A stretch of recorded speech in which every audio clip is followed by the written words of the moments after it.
আউযু বিল্লাহি মিনাশ শাইতানির রাজীম ইন্নাল্লাযীনা কাফারু সাওয়াউন আলাইহিম আআনযারতাহুম আম লাম তুনযিরহুম লা ইউমিনুন খাতামাল্লাহু আলা কুলুবিহিম ওয়া আলা সামঈহিম ওয়া আলা আবসারিহিম গিশাওয়াতুন ওয়া লাহুম আযাবুন আযীম। এই আয়াতে বলা হচ্ছে যে তাদের এই যে অবিশ্বাসীদের একটা অংশ কিছুতেই ঈমান আনবে না, এর কারণ কি? খাতামাল্লাহু আলা কুলুবিহিম, আল্লাহ সুবহানাহু ওয়া তাআলা তাদের অন্তরকে সিলমোহর করে দিয়েছেন, ওয়া আলা সামঈহিম, এবং তাদের শ্রবণকে, ওয়া আলা আবসারিহিম গিশাওয়া, আর তাদের চোখের উপর পর্দা পড়ে গিয়েছে, ওয়া লাহুম আযাবুন আযীম, আখিরাতে তাদের জন্য মহাশাস্তি। এই আয়াতের ব্যাখ্যায় আমরা চারজনের বক্তব্য আপনাদের সামনে নিয়ে আসব। সাঈদ আল মাকবুরি, উনি হচ্ছেন একজন তাবেঈ, ওনার তাফসিরটি এক লাইনের। ইমাম আত-তাবারী রাহমাতুল্লাহ আলাইহি, মুফাসসিরদের মধ্যে আমরা এখন যেভাবে তাফসির দেখতে পাই, এই তাফসির গ্রন্থ, এর রচয়িতাদের মধ্যে একদম প্রাথমিক যুগের ইমাম আত-তাবারী, তাকে মুফাসসিরদের নেতা বলা যায়। এবং ইবনুল কাইয়িমের একটা চমৎকার বক্তব্য আমরা দেখব এই আয়াত প্রসঙ্গ, যেটা আলহামদুলিল্লাহ, এই বক্তব্যটার দিকে আল্লাহ সুবহানাহু ওয়া তাআলা আমাকে গতকালকে হেদায়েত দিয়েছেন। কারণ হেদায়েত একটা কন্টিনিউয়াস প্রসেস। দেখেন, এই আয়াতটা জীবনে আমি অনেকবার পড়েছি। এই আয়াতটা আমার মনে আছে, আমি খুব ছোটবেলায়, তখন তো আর দিনের জ্ঞান অর্জন বা এরকম কিছু না, কিন্তু কোরআনের প্রতি একটা আগ্রহ ছিল। অনেক ছোটবেলায় আমার মনে আছে ইসলামিক ফাউন্ডেশনের অনুবাদ আমি পড়েছি এই আয়াতটা, এবং তখন থেকে আমার কিছু প্রশ্ন ছিল, সে প্রশ্ন উত্তর অনেক আগে পেয়েছি আলহামদুলিল্লাহ। তো এই আয়াত যতবারই আলোচনা আসে অথবা অনুবাদ করতে হয়, বারবারই এটা পড়েছি। কিন্তু দেখেন, এতদিন পরে আপনাদের সামনে আলোচনা করার উপলক্ষে আল্লাহ সুবহানাহু ওয়া তাআলা আমাকে ইবনুল কাইয়িমের বক্তব্য থেকে হেদায়েত দিয়েছেন, যেটা এই আয়াত সম্পর্কে আমার পড়া বেস্ট বক্তব্য। সমস্ত এই আয়াত সংক্রান্ত যাকে জানা দরকার, এর সামারি হচ্ছে ইবনুল কাইয়িমের বক্তব্য। তা শিফাউল আলিল বইয়ের মধ্যে আমি এটা আলহামদুলিল্লাহ আল্লাহ সুবহানাহু ওয়া তাআলা আমাকে পাইয়ে দিয়েছেন পড়তে পড়তে। এই জন্য আল্লাহর কাছে সবসময় হেদায়েত চাইতে হবে, কারণ হেদায়েত কোনো একটা সিঙ্গেল জিনিস না, যেটা মানুষ ভুল বোঝে হেদায়েতকে। আর এই জন্যই দিনের মধ্যে কমপক্ষে 17 বার ইহদিনাস সিরাতাল মুস্তাকিম বলতে শেখানো হয়েছে, কিন্তু আমরা এর গুরুত্ব বুঝতে পারছি না। ইহদিনাস সিরাতাল মুস্তাকিম, আমার কাছে হেদায়েত চাওয়ার গুরুত্ব আমি বুঝতে পারছি না। প্রতি মুহূর্তে আমার নতুন নতুন হেদায়েত দরকার, যদি আমরা ইসলামের উপর চলতে চাই, জান্নাতে পৌঁছাতে চাই, আল্লাহর সন্তুষ্টির কাছে পৌঁছাতে চাই। এবং এই হেদায়েতটা আমরা নতুন নতুন হেদায়েত কেন, একটা কথা আমার জানা দরকার, খুব জরুরি একটা কথা, 700 বছর আগের আলেম লিখে গিয়েছেন, এত বছর ধরে বইয়ের মধ্যে আছে, কিন্তু আমি পাচ্ছি না, আজকে এসে পাইলাম কেন? এর উত্তর জানেন? এটা আমাদের সবার হবে, আপনার হবে, আমার হবে। এত সুন্দর একটা লেকচার অনেক দিন ধরে আছে কোন একটা চ্যানেলে, কোন একটা ওয়েবসাইটে, কিন্তু আমার এটা দরকার ছিল জানা, আল্লাহ আমি এটা আজকে পেলাম কেন? কারণ আমার গুনাহের কারণে এই হেদায়েতটা থেকে আমি এতদিন বঞ্চিত ছিলাম। সিম্পল উত্তর, এটা বাস্তবতা। এবং এটা আজকে আমরা দেখব এই খাতামাল্লাহু আলা কুলুবিহিমের আলোচনায়। যদিও আয়াতটা কাফিরদের প্রসঙ্গে আসছে, আমাদেরও ভয় করার কিছু জিনিস আছে, এটা আমরা দেখব। এবং 3 নম্বর ইবনু কাসিরের বক্তব্য। চলেন প্রথমে সাঈদ আল মাকবুরির বক্তব্যটা এখানে দেখে নিই। এটা আপনাদের সামনে লেখা আছে, কারণ এটা এক লাইন। তাদের কুফরির কারণে তাদের অন্তর মোহর করে দেওয়া হয়েছে। তাদের অন্তর কেন মোহর করে দেওয়া হলো? কারো মনে এই প্রশ্ন জাগতে পারে, আর মোহর করে দিলে হেদায়েত পাবেই বা কিভাবে? যদি অন্তর মোহরই করে দেওয়া হয়, তাহলে তো সেখানে হেদায়েত প্রবেশ করবে না, তাহলে তাদের কি দোষ? সাঈদ আল মাকবুরি রাহিমাহুল্লাহ খুব সংক্ষেপে এর উত্তর দিয়েছেন যে তাদের কুফরির কারণে তাদের অন্তরকে মোহর করে দেওয়া হয়েছে, অর্থাৎ এটা তাদের একটা আগের একটা কুফরির শাস্তি। এই আয়াত প্রসঙ্গে এখন ইমাম আত-তাবারির বক্তব্য আপনাদের সামনে একটু বলবো। ইমাম ইবনু জারির বলেন, অর্থাৎ তাবারি, ইমাম তাবারি রাহমাতুল্লাহ বলেন, কেউ কেউ বলে আল্লাহ তাআলার বাণী আল্লাহ তাদের হৃদয় মোহর করে দিয়েছেন, এর অর্থ হলো তাদের অহংকার সম্পর্কে সংবাদ দেয়া এবং সত্যের দিকে তাদেরকে যে আহ্বান জানানো হয়েছে তা শোনার ব্যাপারে তাদের নির্লিপ্ততা সম্পর্কে সংবাদ দেয়া। ইমাম আত-তাবারি এখানে একটা কথাকে খণ্ডন করবেন, এই আয়াতের একটা অপব্যাখ্যাকে খণ্ডন করবেন, এবং প্রথমে তিনি অপব্যাখ্যাটা তুলে ধরছেন কি বলে। কেউ কেউ কি বলে যে আল্লাহ তাদের হৃদয় মোহর করে দিয়েছেন, এটার অর্থ হলো এটা এক ধরনের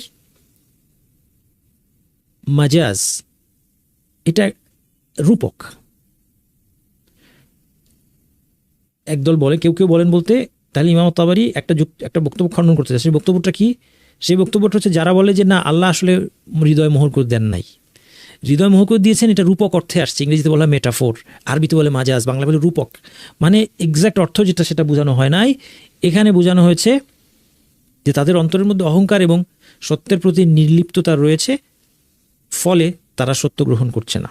যেমন বলা হয়, ইমাম তাবারি বলছেন, ওদের বক্তব্যটা বলছেন, যেমন বলা হয় যে অমুক ব্যক্তি এই কথা থেকে বধির যখন সে অহংকার বশত শুনতে অস্বীকার করে এবং বুঝতে চায় না। অর্থাৎ সে আসলে বধির না, কিন্তু বলা হচ্ছে কি যে সে তো বধির, শুনতে চাচ্ছে না, মানে আসলে বোঝানো হচ্ছে তার অন্তরের মধ্যে অহংকার আছে। এইবার ইমাম তাবারি বলছেন যে এই ব্যাখ্যা সঠিক নয়, কারণ আল্লাহ তাআলা নিজেই জানিয়েছেন যে তিনিই তাদের অন্তর এবং শ্রবণ শক্তির উপর সিলমোহর করেছেন। তার মানে যারা এই আয়াতটাকে রূপক অর্থে নেয়, অর্থাৎ তারা বলতে চায় যে আল্লাহ আসলে সিলমোহর করেননি, সিলমোহর করেছেন বলে বোঝানো হয়েছে তাদের অন্তরে অহংকার এবং সত্যের প্রতি নির্লিপ্ততা আছে, তাদের এই ব্যাখ্যা সঠিক নয়। যদিও তাদের অন্তরে অহংকার এবং নির্লিপ্ততা আছে সেটা সঠিক, সেটা নিয়ে কথা নাই, কিন্তু আল্লাহ যখন বলছেন মোহর করে দিয়েছেন, তার মানে এটা ওই অহংকার আর নির্লিপ্ততাকে বোঝানো হয় নাই, বরং যেটা বলা আছে এটাই বোঝানো হয়েছে, আল্লাহই তাদের অন্তরকে মোহর করে দেন। ইবনু কাসির রহমতুল্লাহ আলাই, এবার আসেন আমরা ইবনু কাসির রহমতুল্লাহর বক্তব্যে আসি। তিনি এখন ইমাম তাবারির এই কথার রেশ টেনে বলছেন, আমার কথা হলো, কে বলছেন? ইবনু কাসির। ইবনু কাসির আরও অনেক পরের, ইমাম তাবারি অনেক প্রাচীন, তার অনেক পরে ইবনু কাসির রহমতুল্লাহ আলাই, তিনি বলছেন তার তাফসিরে, আমার কথা হলো এখানে তাবারি যা খণ্ডন করেছেন তা সাব্যস্ত করতে জামাখশারি দীর্ঘ আলোচনা করেছেন এবং 5 ভাবে আয়াতটিকে অপব্যাখ্যা করেছেন, যার সবগুলি অত্যন্ত দুর্বল। তার মুতাজিলা আকীদাই কেবল তাকে এই কাজে উদ্বুদ্ধ করেছে। এখন ইমাম ইবনু কাসির আরও ব্যাখ্যা করছেন যে ইমাম তাবারি যে কথাটা খণ্ডন করেছেন সেই কথাটা আরেকজন মুফাসসির প্রমাণ করার চেষ্টা করেছেন। সেই মুফাসসিরের নাম হচ্ছে জামাখশারি। জামাখশারি মুতাজিলা আকীদার অধিকারী, ফলে তিনি এই আয়াতকে অপব্যাখ্যা করে এটাকে রূপক অর্থে নেওয়ার চেষ্টা করেছেন এবং 5 ভাবে তিনি ব্যাখ্যা করেছেন, এই সবগুলোই দুর্বল, ইবনু কাসির বলছেন। কারণ তাদের অন্তরের উপর সিলমোহর করা এবং সেখানে সত্য পৌঁছানোতে বাধা দেয়া তার কাছে অশোভনীয়, তার আকীদা মতে আল্লাহ এরূপ করেন না। এই আয়াতটাকে বলা হচ্ছে আল্লাহ মোহর করে দেন, এটা মানতে জামাখশারির আপত্তি কোথায়? এটা ইবনু কাসির বলছেন। জামাখশারির আপত্তি হলো যে আল্লাহ এই যে মোহর করে দিচ্ছেন অন্তরে, এটা তার কাছে অপছন্দনীয়, তার আকীদা অর্থাৎ মুতাজিলাদের আকীদা মতে আল্লাহ এরূপ করেন না। কারণ মুতাজিলার বিশ্বাস হলো, তারা মনে করছে যে যদি আল্লাহই কাউকে পথভ্রষ্ট করে দেন, অন্তরকে মোহর করে দেন, ফলে সেখানে হেদায়েত না পৌঁছায়, তাহলে আল্লাহ তো জালেম হয়ে যাবেন, তার দোষ কি? সে তো হেদায়েত পাবেই না। ফলে মুতাজিলারা বিশ্বাস করে যে না, আল্লাহ অন্তরকে মোহর করে দেন না, বরং মুতাজিলারা বিশ্বাস করে যে আল্লাহ কাউকে হেদায়েতও দেন না, পথভ্রষ্ট করেন না, বরং আরও মারাত্মক, তারা বিশ্বাস করে যে মানুষের কাজকর্ম এগুলো মানুষের সৃষ্টি, আল্লাহ সৃষ্টি করেন না। নাউযুবিল্লাহ। মারাত্মক বিভ্রান্ত একটা ফেরকা তারা, এবং সেই ফেরকার একজন মুফাসসির জামাখশারি। জামাখশারির তাফসির কিন্তু খুব বিখ্যাত। এটা বিখ্যাত যে কারণে, সেটা হচ্ছে বালাগার কারণে। বালাগা কি? অলঙ্কার শাস্ত্র। অর্থাৎ কেউ যদি আরবি ভাষার অলঙ্কার বুঝতে চায়, কেউ যদি আরবি ভাষার সৌন্দর্য, বিশেষ করে কোরআনের সাহিত্যিক সৌন্দর্য বুঝতে চায়, তাহলে জামাখশারি পড়লে সে বুঝতে পারবে। কিন্তু জামাখশারির তাফসির পড়া অত্যন্ত বিপজ্জনক। তার কারণ জামাখশারি এই মুতাজিলা আকীদা, বিভ্রান্ত আকীদার অনুসারী ছিলেন। সময়ের অভাবে আজকে আমরা এই আকীদার সম্পর্কে বিস্তারিত আলোচনা করবো না, পরে কোনো সময় আলোচনা করবো ইনশাআল্লাহ। তাহলে জামাখশারি অথবা মুতাজিলা আপত্তিটা বুঝতে পেরেছেন, যে তারা বলতে চাচ্ছে যে আল্লাহ সিলমোহ করে দেন, তাহলে তো আল্লাহ জালেম হয়ে যাবেন, তাদের তো চয়েস থাকতে হবে।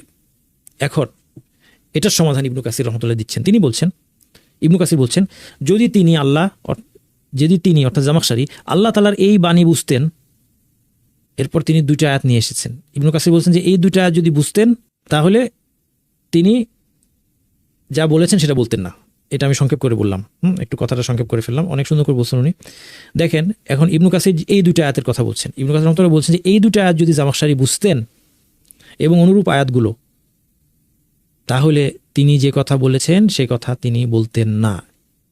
তাহলে এই 2টা আয়াত বোঝার সাথে আমরা এই আল্লাহর সিলমোহর করে দেওয়ার বিষয়টা বুঝতে পারবো। সেই 2টা আয়াত কি?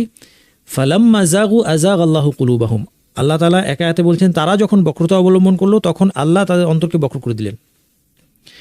অর্থাৎ আল্লাহ কর্তৃক বক্রতা, আল্লাহ যখন বক্র করে দেন সেটা তারা নিজেরাই বক্রতা অবলম্বন যে করেছে আগে, এটা শাস্তি। দ্বিতীয় আয়াত হচ্ছে ওয়ানুকাল্লিবু আফইদাতাহুম ওয়া আবসারহুম কামা লাম ইউমিনু বিহি আউওয়ালা মাররা। এই আয়াতে আল্লাহ বলছেন আমি তাদের অন্তর এবং দৃষ্টিকে উল্টে দিব, সত্য থেকে ঘুরিয়ে দিব, কারণ তারা প্রথমবার কোরআনের প্রতি ঈমান আনেনি। এই জন্য মনে রাখতে হবে, একটা মূলনীতি যদি আমরা মনে রাখি, আমরা এই বিষয়ে বিভ্রান্ত হব না। সেটা কি? সেটা হচ্ছে যে আল্লাহর পক্ষ থেকে ইদলাল, অর্থাৎ আল্লাহর পক্ষ থেকে কাউকে পথভ্রষ্ট করা হচ্ছে শাস্তি, আর শাস্তি হচ্ছে জাস্টিস, আর জাস্টিস সবসময় ভালো। আবার বলছি, আল্লাহ যখন কাউকে পথভ্রষ্ট করেন, কারো অন্তর্মোহর করে দেন, হেদায়েত থেকে বঞ্চিত করেন, এটা এক ধরনের শাস্তি। তার মানে তার আগে কোনো একটা অপরাধ হয়েছে, সে অপরাধের শাস্তি। এক নম্বর পয়েন্ট। 2 নম্বর পয়েন্ট হচ্ছে শাস্তি দেওয়া হচ্ছে আদল, ইনসাফ। শাস্তি, উপযুক্ত শাস্তি দেওয়া হচ্ছে কি? ইনসাফ।